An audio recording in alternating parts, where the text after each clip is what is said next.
SC ST వర్గీకరణ వాస్తవంగా SC ST ఓటర్లు అనేది కాంగ్రెస్ పార్టీకి బలమైనటువంటి కోట అయితే ఉత్తరాది రాష్ట్రాల్లో భారతీయ జనతా పార్టీ ఆ ఓట్లు ఎప్పుడో కొల్లగొట్టగలిగింది. అలాగే ఈశాన్య రాష్ట్రాల్లో కొల్లగొట్టగలిగింది. ఇంకా కొన్ని చోట్ల బెల్టుల్లో అట్లా ఉంది. అయితే వర్గీకరణ అన్నటువంటి చర్చ వచ్చినప్పుడు బీజేపీ స్టాండ్ ఎట్లా ఉంటుంది అనేటువంటి చర్చ సుదీర్ఘంగా నడిచింది.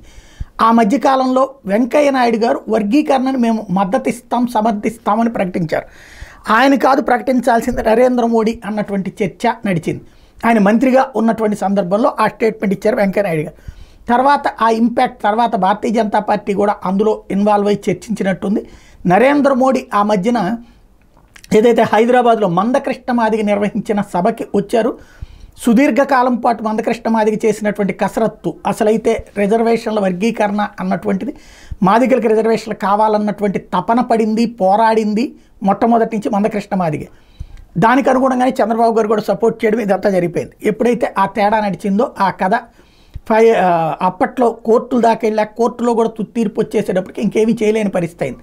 రాజ్యాంగ సవరణ చేయమంటే చేయట్లేదు, ఇక కోర్టే తేల్చాలి. రివ్యూ పిటిషన్ వెళ్ళినటువంటి నేపథ్యంలో తాజాగా 7 సభ్యులు అంటే మొన్న మధ్యనే మోడీ వచ్చి మేము వర్గీకరణకి సపోర్ట్ అని ప్రకటించడంతో మొత్తం కథ మారిపోయింది. మందకృష్ణ మాదిగని ఆప్యాయంగా కౌగులించుకుని ఇచ్చినటువంటి హామీ పర్ఫెక్ట్ అయింది. ఇప్పుడు దాని నేపథ్యంలో ఆ తర్వాత సుప్రీంకోర్టుకి కేంద్ర ప్రభుత్వమే అఫిడవిట్ ఇచ్చింది.